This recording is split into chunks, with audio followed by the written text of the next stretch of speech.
my teachers were like, you're going to fail. And I'm really disappointed that I'd kind of lowered my own expectations. I did have a sort of mental health crisis. It was literally like, you cannot do this. Meet Lorna Bladen, CMO of Enterprise Nation, leading a community of 140,000 UK founders. She started with one email from a university library and now helps shape the future of UK startups. I worked for a tech business, and it was at that point where I was like, this is really cool. I get to connect with people and bring things to life. My best piece of marketing advice is to... What is one thing that every founder should know before launching a business? They need to be absolutely... Welcome to the What the Fuck Happened podcast. I'm Tom. And I'm Sam, and we're co-hosts of this podcast. We talk to leaders in the marketing world and lift the lid on what success truly is. It's all about that moment of chaos that breeds success. With every episode, we'll be speaking to new guests, diving into the what the fuck happened moments that shaped them. And we're interested in the fine, gritty details. No story is a straight line, no journey is a straight line, and the squiggle is something we're going to ask every guest to draw out at the end. Hello, everybody. We have Lorna Bladen here today, who is currently the CMO at Enterprise Nation. Welcome. Thank you so much for having me. You're welcome. What the fuck happened there? This is the first episode of the new series of What the Fuck Happened There. And for the benefit of everybody, myself included, we'd love to know a little bit about who you are, a bit of an intro to start with. Of course. It's always such a big question, isn't it? It's like, where do I start? So yes, currently I'm the Chief Marketing Officer of an organisation called Enterprise Nation. For those that don't know us, we are essentially a community of startups and small business owners. So we are a community now of 140,000 founders based in the UK. Very eclectic group of entrepreneurs, right from very early stage, people with an idea, right through to more sort of high growth organisations that have maybe stayed within the community. Absolutely adore my job, working in the entrepreneurial space. I'm super passionate about work. I would say it's a big part of my life. And I feel really lucky that I work in such a creative industry, a creative space. I live in Brighton on the south coast. I have a dog. Is that useful information? Yeah. Everyone loves a dog. I didn't know you had a dog. Have you seen the Ricky Gervais adverts at the moment? The Dutch barn ones. They are hilarious. I saw one today actually on the... People are some of them are complaining about cancelled them. and they're not on the tube, but they're on social media and Yes. some are real. But there is one I saw at a bank station, which is welcome to London, hold your phone. That's a, Yeah. that's a real Well, there's one which is something like, if you don't like dogs, you can F off. Right. And people have been complaining, saying, oh, but I don't like dogs. Okay. Who doesn't Fine. like dogs? Anyway, I don't know why that could be useful information for your listeners. It's marketing. So, I guess for me, I'm very excited to have you here because actually we go back quite a long way.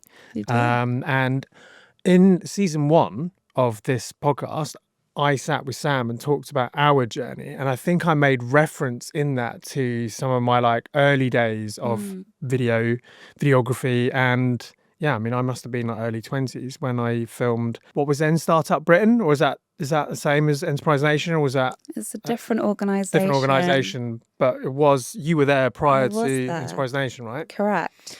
But yeah, look, today, Sam and I, my business partner, Sam and I are working with a lot of marketing leaders, and we're also working with a lot of founders. Our business is kind of sort of somewhere in between. We're sort of supporting a lot of B2B tech companies, and therefore we're working with the marketing teams, but also the founders. And I think you're in this kind of very interesting, unique sort of position, I guess, where you are yourself as CMO, Yes. but you have this big community of founders. So I'm really keen to just, spend some time today diving into some of that and seeing if we can find some kind of insights that would be valuable let's to do those it. people. So let's start with your journey. How on earth did you get to where you are today? Okay, so we'll rewind quite a few years. I wasn't very academic at school at all. I really disliked being in a classroom, found it really difficult to focus. But I've always had a bit of a sort of creative entrepreneurial itch. I think it came from my parents, who were self-employed a fair bit of their time of working. So I think kind of early days, I was exposed to taking a few more risks, the side hustling, spinning lots of plates rather than a sort of traditional 9 to 5. Yeah. So you think it was maybe the parental influence that brought you into the sort of world of small business, I think startups, so. scale-ups? Yeah, my mum's like a massive risk taker. And yeah, I think it did sort of rub off on me. And then I went to university. Didn't go to a very sophisticated university. And actually, that was partly because my teachers were like, you're going to fail your A-levels. And I really believe that. And I'm really disappointed that I'd kind of lowered my own expectations. Yeah. Anyway, I went to uni, had a blast, but, again, slight lack of focus. But I did what you call a sandwich course, which is essentially 4 years, and then you take a year out on your third year and work in industry. And I worked for a tech business. And it was at that point where I was like, this is really cool. I actually get it now. I understand marketing. For me, like reading out of a textbook, it just didn't make sense. I found it so unenjoyable. I hated exams. But yeah, working in industry, I was like, this is really cool. I get to connect with people and, bring things to life. So then in my 4th year at uni, I was part of our sort of uni entrepreneurial society, and we were running events, and I'd heard of Startup Britain launching, and I actually had a contact with one of the founders of that campaign. And Which was who? that was Emma Jones. Okay, yeah. And I emailed her saying, I would love for you to come and speak at our entrepreneurial society event. Yeah, at uni this is, right? This is at Yeah, uni, okay. of which she turned down. But this is how this whole journey began. Yeah. Ah, It was okay. an email. I actually remember exactly where I was. Wow. Probably one of the few times I was in the library. Yeah. And I emailed her and I invited her to come speak, of which she very politely declined. Yeah. But she said, would you like an internship at Startup Britain? And I was like, absolutely. I had been offered a job by the organisation that I worked with on my 3rd year. But just that passion wasn't there.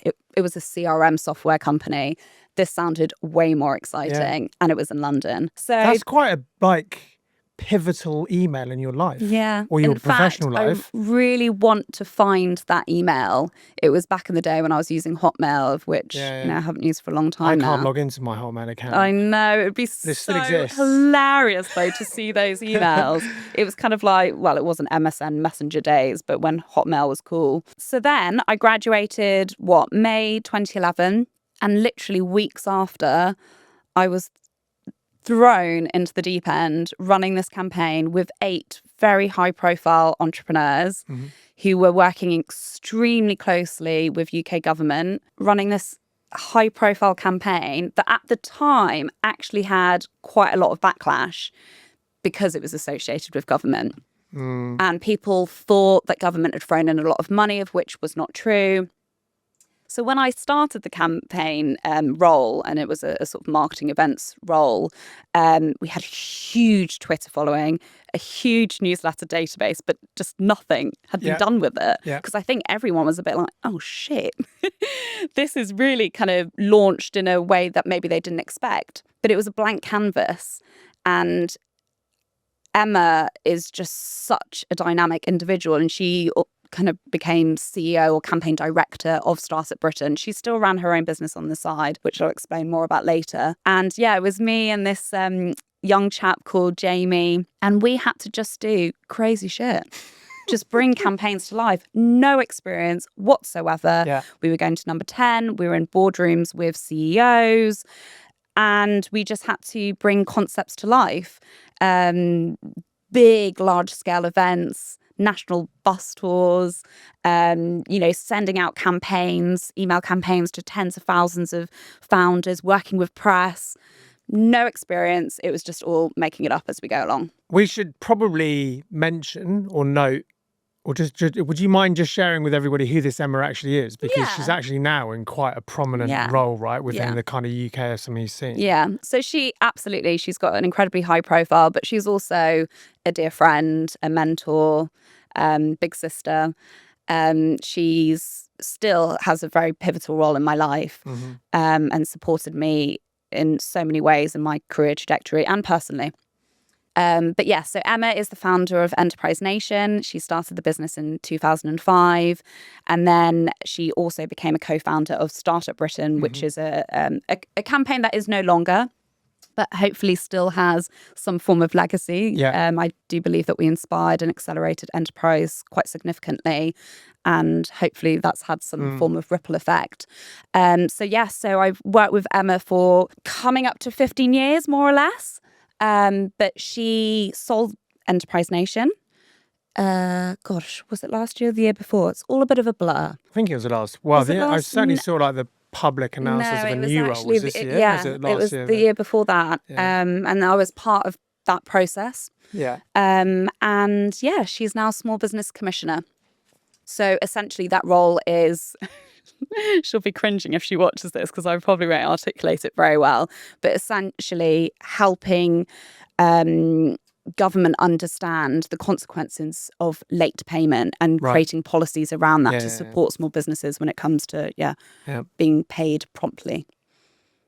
Dojo is itself a small business, and I spend a lot of time chasing payments, including not cool. this week. It's very frustrating. So how did you get to where you are now then? Well, like what was the transition? So this was the internship, was it Startup Britain? Yes. And then at what point did you then move across into, did you move straight to Enterprise Nation? It's a little bit wiggly. Okay. So I did a couple of years at Startup Britain, full time, and then I split my time. So I actually went self-employed in 2013. So I was fairly young at the time, maybe 22, 23.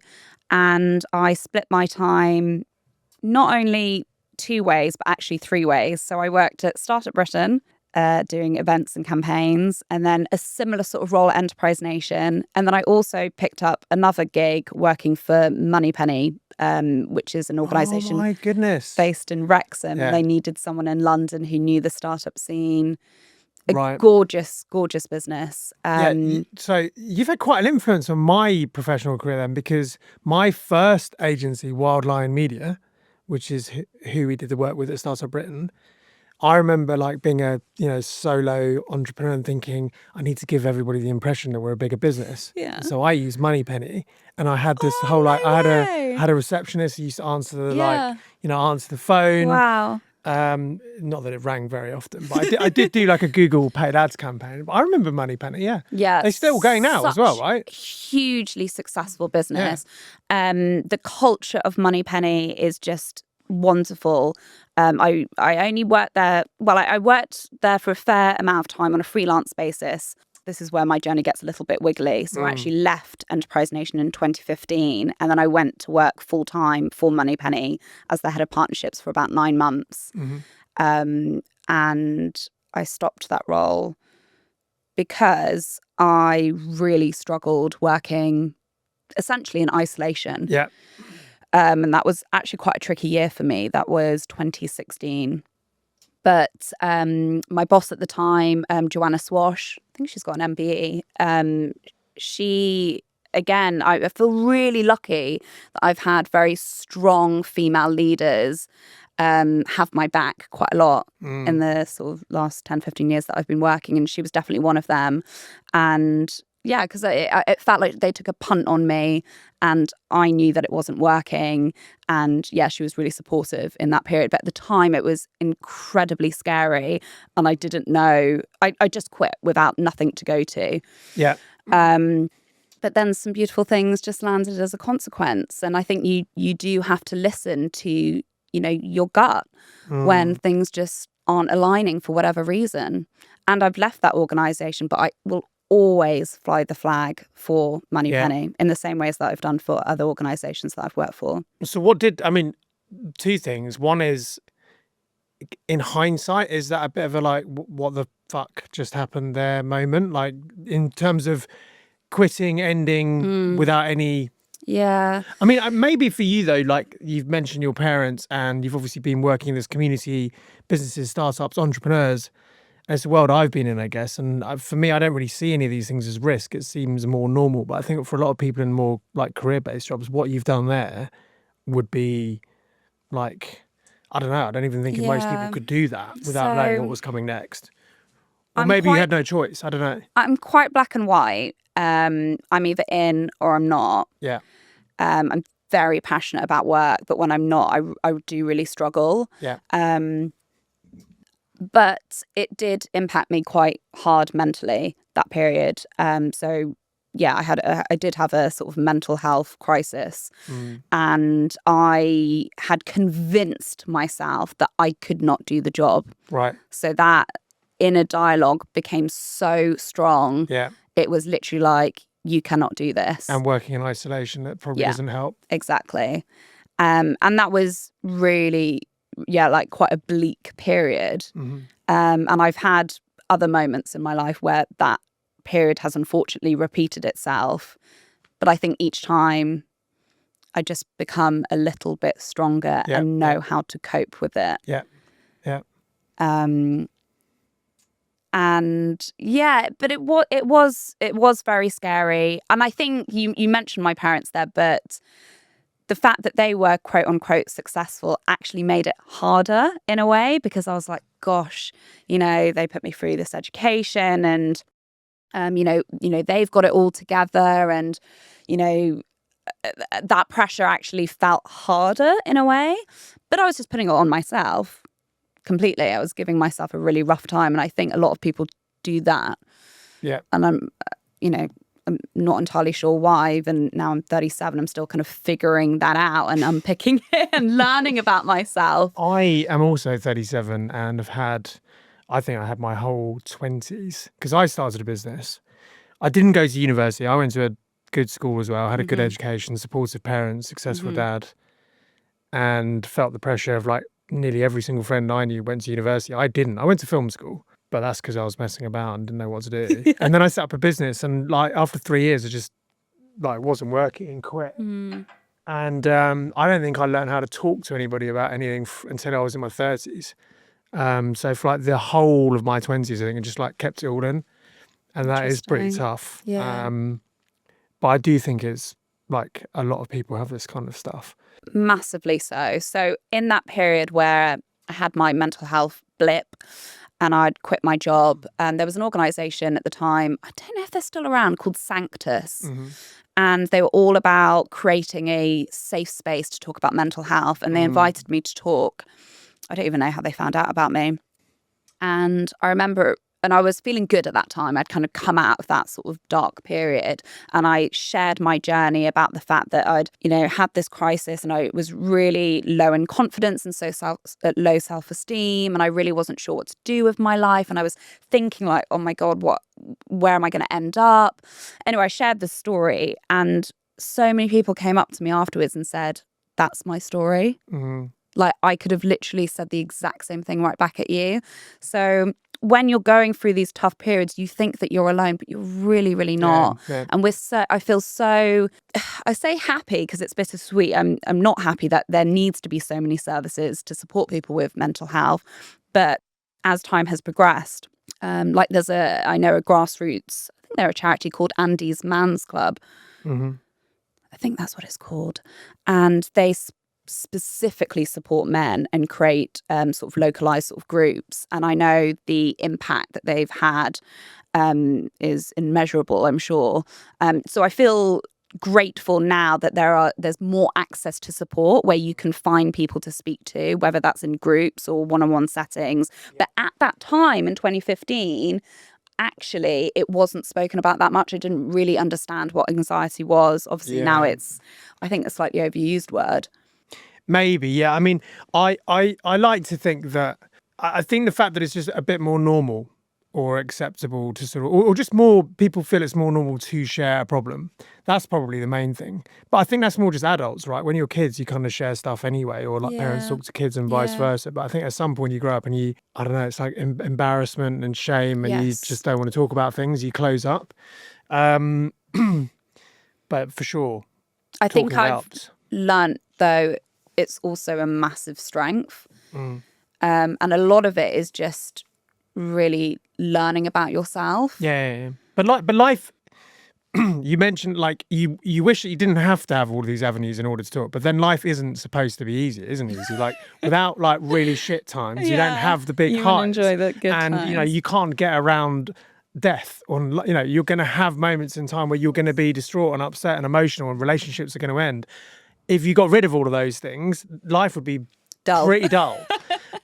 So I think it is more around the talking bit. If you don't mind, I want to kind of like use that to kind of like segue into a bit more about your kind of day-to-day role at the moment. Sure. Rather, sorry, maybe not your day-to-day, but the Enterprise Nation, right? You've got this community. You mentioned earlier 140,000 entrepreneurs or founders, CEOs, whatever. I mean, that's insane numbers, really. And you've talked about isolation. Like, what, I don't know if there's anything that you could maybe share or go into there about like what's your experience of working with founders, and maybe like what you can share from your personal experiences that would be beneficial to those. Because I know, you know, even though I have a business partner, Sam, even for us as partners, there are many, many times when you feel quite isolated from everybody else, and the stress that you carry trying to build a business Huge. and pay your bills or pay your staff or close a deal or get paid on time by a customer, you know, whatever it Yes. might be. There's a lot of outside stress that you don't really plan to have, but you pick up as you build a business. So I'm wondering, yeah, maybe you can sort of share some sort of insights into that Yeah, space. of course.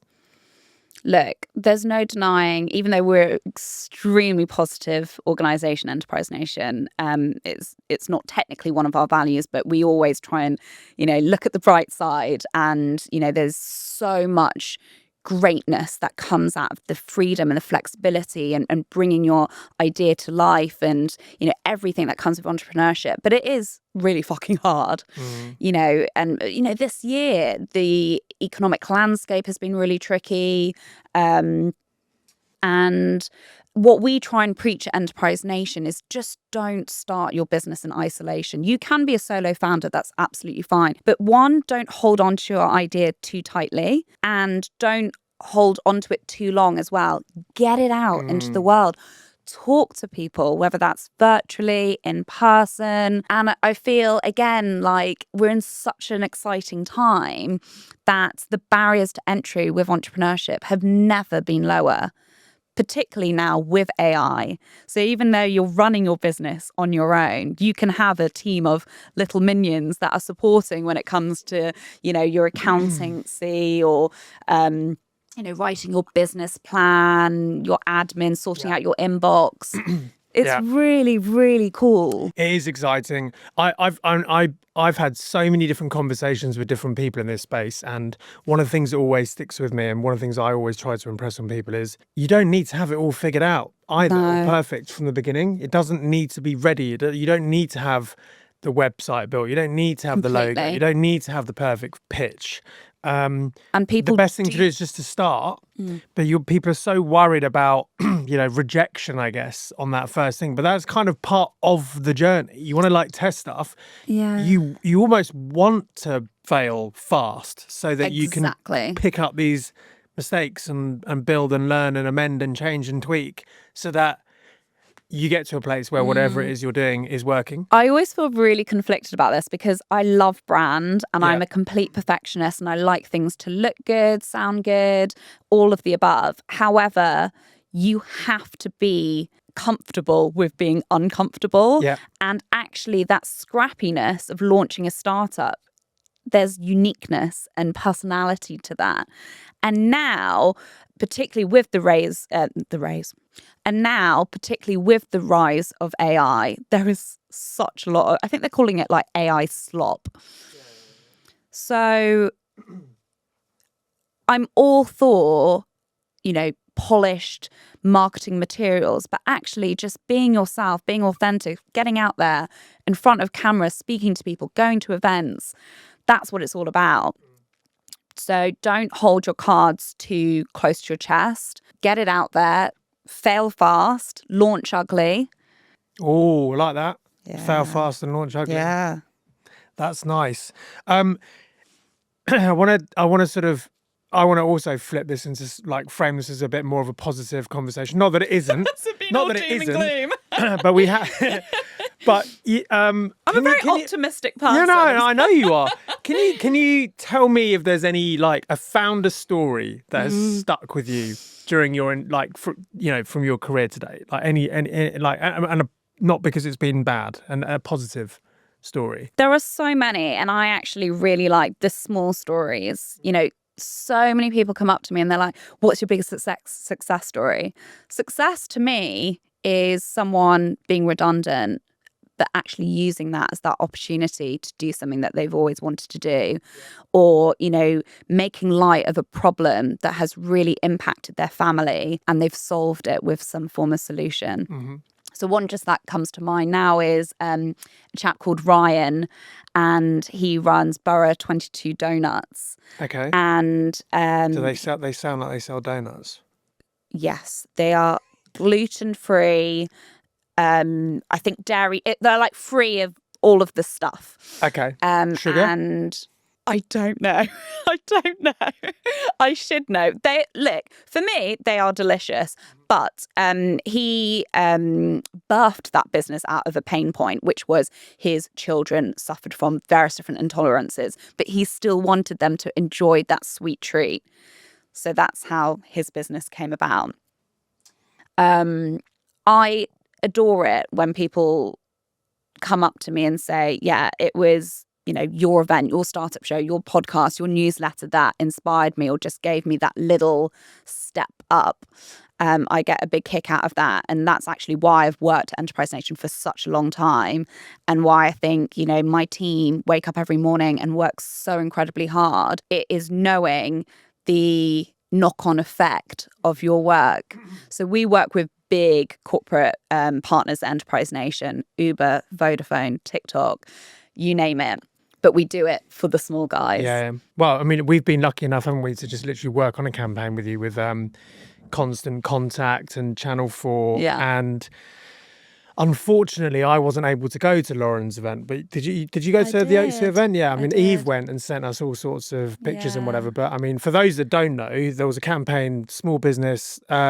Big break. Small Business Big Break, sorry, I should know this, with one of your sort of corporate sponsors, Constant Contact. And the whole idea was you were going to elevate or give 3 small businesses in the UK the opportunity to have their like dream TV advert made and run on national TV for a month, right? Yeah. And the process was fantastic. And the 3 business winners were O2, Hello Skin and Cala Shoes. And I haven't actually spoken to those to Cala or to Hello Skin yet, but I know that Lauren was saying that her sales had gone up something like massively, like hundreds and hundreds of percent. In the last month. And so that's a direct output of the work that Enterprise Nation has put into the UK small business economy, right? And it's a Constant Contact or a US tech software company who've come in and invested. Exactly. And you've seen a small business grow. Which is awesome, right? That's kind of the whole point of the community. A really cluttered market out there. And I think a lot of the time, these small business owners just need a spotlight. Yeah. They need someone championing them.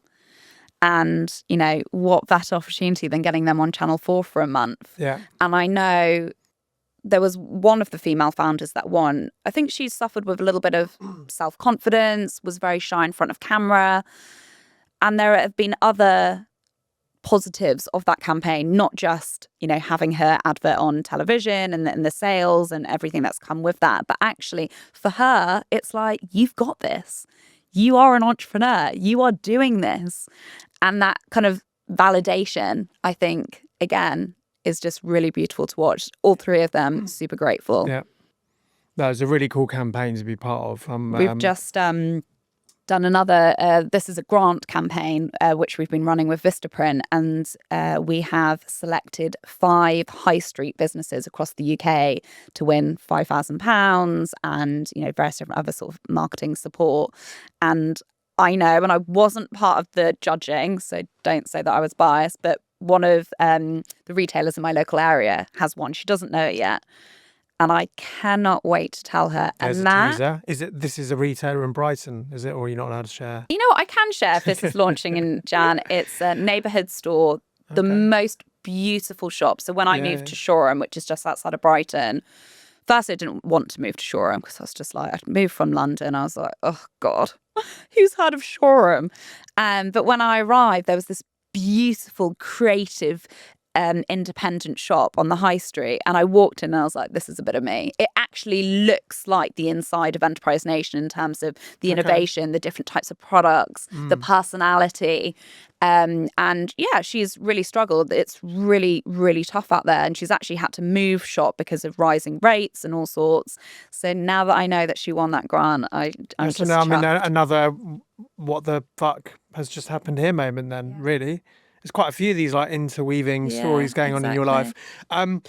And moving back to you, your time at Enterprise Nation is actually coming to an end pretty soon.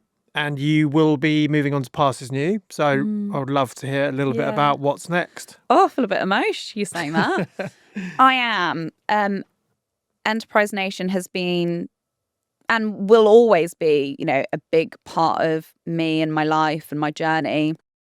I adore that business, and I'd like to think I've been a big part of the brand. But there is one other business that I have just adored seeing their growth and their progression, and I use every day as a marketer and have done for the last 10 years, and that's Canva. I think they are making huge waves. I love that it's a female-founded organization based out of Australia, but they, a couple of years ago, opened up a site in London. And yes, I'll be joining them to be their UK small business community manager.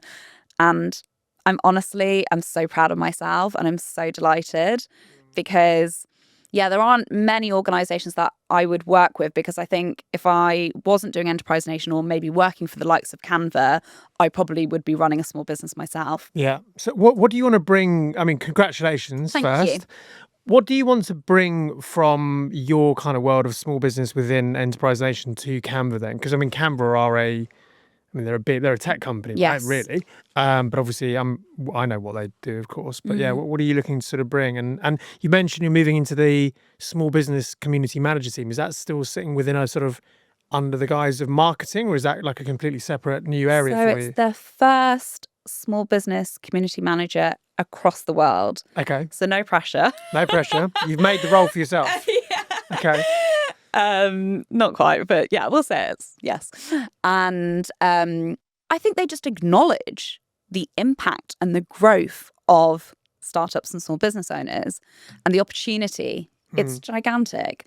And what I'll be taking from my experience is, yes, they are a tech business, but human connection is so important, and building a community of fans, of followers. They're not just customers. These are people, real stories, real problems that they're trying to solve. Yes, they're leveraging a piece of technology, but ultimately what they're trying to do is connect with customers, make sales. They also want to save time whilst doing all of that. And they are making really exciting advancements to their features and product line with the help of AI. And for me, I just want every startup to be aware of these tools, because it still amazes me.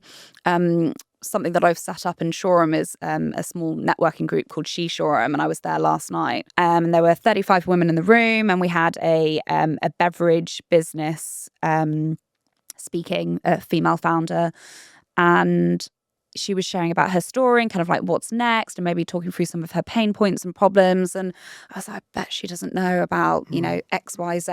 So you don't know what you don't know. So for me, what I'm very excited about, and I'm actually, this is maybe a bit of a weird thing to weave in, but do you know your like Myers-Briggs kind of personality? I have done you? I don't know if I've done, there's a few different variations Yeah. of these, but Sam and myself and our team have done, I've Yeah. done quite a few of them actually. I've done Okay. 3 or 4 of them in the last like 18 months, because if I'm not happy with one, I go and do it again. Yeah, literally. I'm not that. It depends what mood I'm in, but I tend to land as the campaigner. Okay, yeah. So they That would kind make of sense pin from me my against a perspective. sort of Barack Obama and Yeah. that sort of type.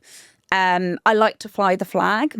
So for me, I will be championing startups and small business owners within what is this scaling business, making sure they don't lose touch. Yeah. I mean, my next question was going to be, or is, what are you hoping to build, change, or influence in the next phase? But I think you're kind of answering it, right? It's, you're taking this huge, it's Enterprise Nation has been a job for you, but I'd also argue it is your life. Like it's been your life. It's your passion, I would say, like small business. And obviously you're now moving into a role where you have seen a way in which you can further influence and aid that community that you already work with by moving into this role. Would that be a fair comment? Absolutely. And it's funny you say that, because I did text Emma, the founder of Enterprise Nation, who's moved on, and I told her that I was also moving on because I've been offered this role.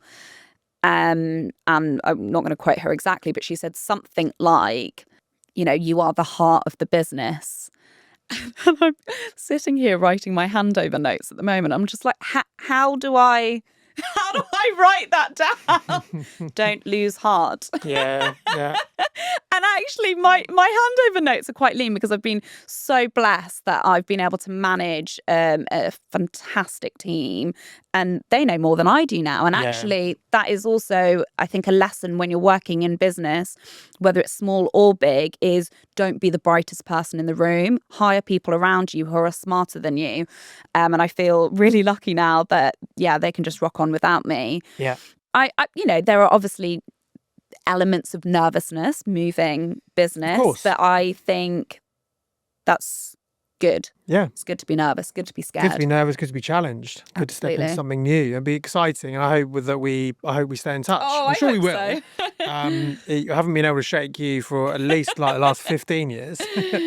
I want to sort of move into just some like a few quick fire questions here. Oh gosh. And let's with the purpose of giving the viewers some little snippets or takeaways, some value adds. Okay. And you do have plenty of these. So, okay. What is one thing that every founder should know before launching a business? Every founder should know that they need to be absolutely obsessed with their product or service and not get bored repeating it again, and again. That consistency of shouting about what you do is so important. It actually frustrates me sometimes when I go to events and I meet someone who's got, some form of product, and I'm like, oh, can I see it? And they're like, oh, I don't have it with me. And I'm just like, why? Why wouldn't you just always have it in your backpack? Yeah. I don't understand that. Yeah. Go all in. All in the swag. And I'm going to share an example of someone who has done that, is Jim Cregan, the founder of Jimmy's Iced Coffee. He actually sold the business a couple of years ago, I think, to Britvic. And he came and spoke at a food exchange event that we ran at Enterprise Nation, probably back in 2013, 2014. And he came wearing a carton cutout of Jimmy's Iced Coffee with a huge truckload of samples. Yeah. And he's so generous with his time. He wasn't, holding, his experience, to his chest. He was willing to share that on with the next generation. And I love Jimmy's, not because the product's delicious, but because of what he embodies. I normally wear Dojo merch, but today I decided not to.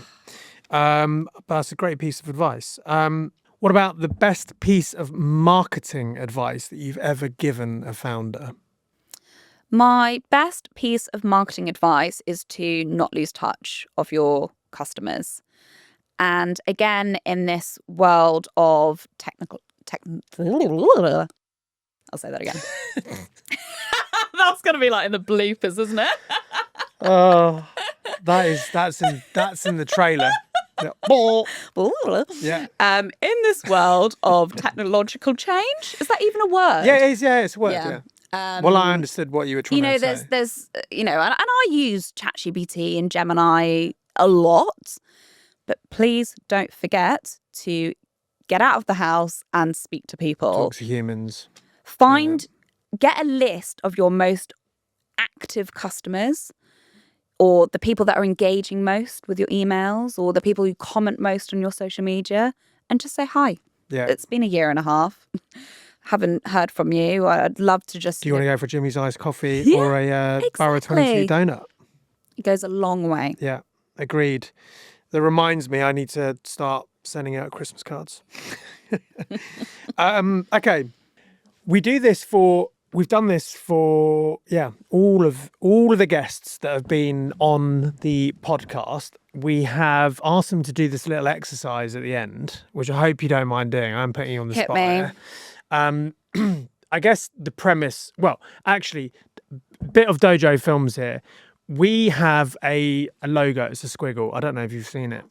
The sign off is like, you have a story to tell, Dojo Films, and it's a squiggle, and it's kind of the D to the O of the logo.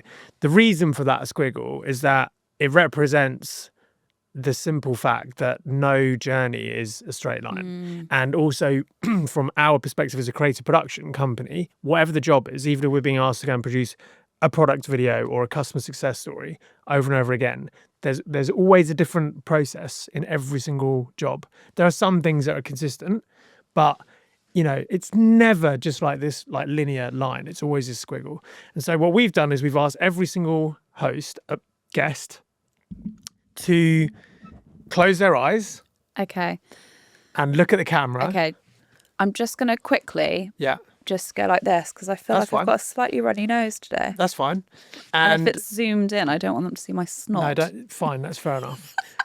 You've got to This one. think about your career journey or your life. You can do whichever you want and start from left, working to right, almost sort of just draw out the line. But you want me of to your literally journey go like this? with your finger. Wow. Okay, fine. Yeah. Do you want me to talk as I'm doing it? No, it's just literally you're just thinking about your journey. Okay. And I don't want to kind of influence this too much, but for me it might be like, oh, I started out in school was going really well, and then I had a breakup and it was shit for a bit, and then I had like this bounce back and it was fun. That's it. Yeah, no, I got it. Love that. So if you want to look down and I've that got to camera there, Close my eyes. and I'll let you go. Fabulous.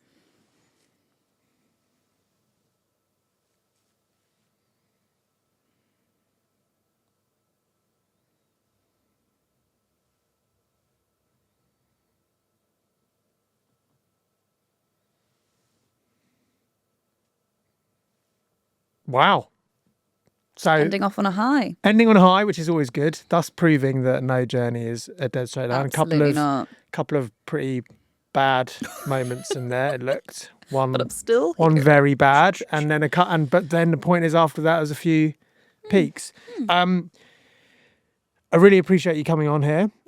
Is there a final thought that you would want to finish up with? A final thought that you can leave with founders or marketers or anyone who is dreaming up of building anything or doing anything really? And you can say no. Oh, no, absolutely. I think it's something about generosity. Generosity with time, generosity with sharing your story, sharing, what you've learned along the way. You've been very generous with your time and hopefully you think the same. And I think generosity goes such a long way and is so memorable. Again, maybe picking on that Jim Cregan example, I remember him being so generous with his time, coming to events. There'll be a long queue of people waiting to speak to him, but he would, make sure that he did. And yeah, I think life can be tough. And actually, and I'm sure lots of other people, want to just work with like kind people who maybe don't have it all figured out, are still learning. And yeah, I just think running a business, working in a career is so much more fun and interesting when you're working with people that are giving. And yeah, I feel really blessed in my career to date that I've worked alongside some ace people, not just in terms of employees, but also, suppliers, freelancers, contractors. I was with a customer yesterday, another agency actually, and they were talking about, I mean, I feel like this with Enterprise Nation actually in our work, it's genuinely, it is a joy to work with your team, and the client we were with yesterday, an agency, just pointed out that, look, the most important stuff for them when they're working with suppliers is, do you understand our vision, our processes, our customers, the messaging? Do you deliver the quality that we need? Do you deliver it on time, like within speed? And are your comms transparent? But after you've ticked all of those boxes, then what is really, really good is it a joy? Yeah. Is it fun? Are we all enjoying it? Because there will be lots of people or suppliers that can tick those boxes, but we're all only here once, and like, why not enjoy what you're doing and enjoy the people you're working with? So I rate that. I think that's a really nice piece of advice just to think about. Totally. I think it's actually I'm part of a couple other networks, and the people that run them always, I mean, you're obviously leading a network, so I think it's something about leading networks, you understand this, but you should really approach things with not what am I going to get out of this, but rather what can I contribute. Can I share a few examples of people that have really stayed with me who run communities? So one is Ben Keane. He runs Rebel Book Club with another chap called Ben. Again, super giving with their time, very generous, and he's built an insane community. Another one would be Tara and Jason. They run Bread and Jam, which is a community for food and beverage businesses. And then another one is Joe Glover, who runs the Marketing Meetup. And these are just 3 examples of communities that really hum and are growing because they have leaders that care, give. We will be sure, I will follow up and get all of the details of those people. We'll be sure to tag them, put those in the, please do. in the Thank comments. you. Well, look, thank you very much for coming on this, Lorna. It's been a pleasure. You're welcome. Really appreciate it. Thank you. Thank you for listening to the What the Fuck Happened podcast. If you enjoyed this episode and want to listen to more, subscribe to our channel. We look forward to seeing you in the next one. What the fuck happened there?